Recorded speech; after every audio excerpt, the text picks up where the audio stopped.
नमस्कार। आज मैं अपने दूसरे वीडियो के साथ आपके बीच में आया हूँ। आज हम बात करेंगे वर्णमाला की।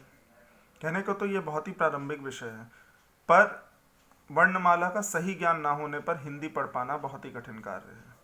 और बहुत से बच्चे, खासकर हमारे प्राथमिक शिक्षा में, हिंदी पढ़ने में समस्या होती है। उसका बहुत बड़ा कारण है कि बच्चों को वर्णमाला का सही ज्ञान नहीं होता, और इसमें कहीं ना कहीं पे भूमिका अभिभावक तथा शिक्षक की भी होती है। गलती कहाँ पर रह जाती है? सिखाने का तो पूरा प्रयास किया जाता है, पर गलती कहाँ पर रह जाती है कि हम बच्चों को जिस प्रकार सिखाते हैं उसमें हम उन्हें बताते हैं छोटा आ, बड़ा आ, छोटी ई, बड़ी ई। इससे क्या होता है कि बच्चे वर्णमाला का ज्ञान तो उन्हें हो जाता है। उनसे अगर हम लिखने के लिए कहेंगे वे लिख भी देंगे, पढ़ने के लिए कहेंगे तो वे छोटा आ बड़ा आ करके अच्छे से पढ़ भी देंगे। लेकिन जब शब्द बनाए जाते हैं, उन वर्णों को जोड़कर शब्द बनाए जाते हैं, उस स्थिति में यह होता है कि जो बच्चा है वो उन वर्णों को सही प्रकार से जोड़ तो लेता है, कॉपी में तो सही जोड़ लेता है, पर पढ़ नहीं पाता, क्योंकि उसके मस्तिष्क में तो बड़ा आ, छोटा आ, छोटी ई भरा होता है। तो जब जैसे मान लीजिए आम है, मैं उसे आम पढ़े ले रहा हूँ, पर जब बच्चा उसे पढ़ता, क्योंकि उसने उसे आ तो पढ़ा नहीं था, बड़े आ को उसने आ तो उसे पढ़ा नहीं था, उसने पढ़ा था उसे बड़ा आ। तो जब वो उसे जोड़ता है तो वो उसे पढ़ता है बड़ा आ माँ। तो इससे क्या होता है, वह हिंदी पढ़ ही नहीं पाता। इसलिए हमें ध्यान ये रखना है कि हम अपने बच्चे को जब भी पढ़ा रहे हैं तो उसको वर्णमाला अ आ ई उ ऊ ए औ औ अंग आह इस तरीके से पढ़ा रहे हैं। इससे फायदा ये मिलेगा कि जब बच्चा हम शब्द बनवाएंगे बच्चे से, तो वह उसे बहुत सही प्रकार से बना लेगा। उसमें उसे किसी प्रकार की गलती या कोई त्रुटि की आशंकाएं नहीं रहेंगी, उनकी संभावनाएं बहुत कम हो जाएंगी।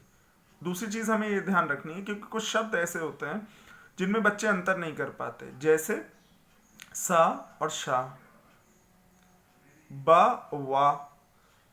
अंतर दोनों शब्दों में बहुत हल्का सा है, लेकिन बच्चे उसको सही प्रकार से कर नहीं पाते। होता क्या है, बच्चे सा और शा में क्या होता है कि जैसे मैंने मान लीजिए बोला मसाला और शीशा, तो जिस बच्चे को शा और सा में अंतर पता होगा वो तो उसका उच्चारण सही प्रकार से कर लेगा।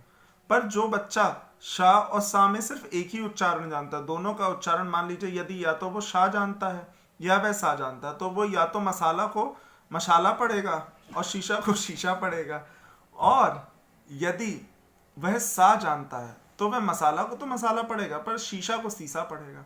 इसलिए हमें ध्यान ये रखना है कि बच्चों को वर्ण के उच्चारण के साथ उनमें जो अंतर है वह भी बहुत अच्छे ढंग से अच्छे ढंग से पता हो।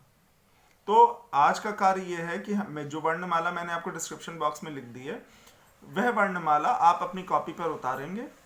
उसके बाद जो वीडियो मेरे अभिभावक लोग देख रहे हैं वह ध्यान से बच्चों को उच्चारण करवाएंगे, और जो भी त्रुटि होगी वो उनकी सही करेंगे। और जो बच्चे मेरा वीडियो इस समय देख रहे हैं उन्हें क्या करना है, उन्हें सबसे पहले जो वर्णमाला डिस्क्रिप्शन बॉक्स में लिखी है उसको उतार लेना है। उसके बाद अपने अभिभावकों की सहायता से उसे पढ़ने का प्रयास करना है। जहाँ पे गलती हो रही है आपके अभिभावक सही करा देंगे। यदि वह उसमें समर्थ नहीं है, ऐसी स्थिति में आप क्या करेंगे, आप मेरे कमेंट बॉक्स में जाएंगे और वहाँ पे उसका कमेंट लिख देंगे।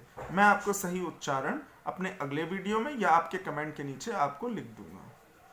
इससे आप बिल्कुल परेशान मत होइए। यदि आपको लगता है आप हिंदी नहीं पढ़ पा रहे हैं या कोई आपका मजाक बना रहा है, बिल्कुल ध्यान मत दीजिए। आप सिर्फ जो आज मैंने आपको सिखाया है ना, ये समझ लीजिए मैंने आपको संजीवनी दी है। आप अच्छे से वर्णमाला पढ़िए, जो मैं बता रहा हूँ उस तरीके से आप पढ़ते रहिए और देखिए आप कितनी जल्दी हिंदी पढ़ने लगेंगे। इसी आशा के साथ अब मैं अपने इस वीडियो को समाप्त करता हूँ। जो लोग पहली बार मेरा वीडियो देख रहे हैं वह मेरे चैनल को सब्सक्राइब कर लें और शेयर कर लें। साथ ही एक बेल आइकन को प्रेस कर दें ताकि आगे मेरे जो भी आगामी वीडियो हो वह सब आपके पास ससमय पहुंचते रहें। धन्यवाद।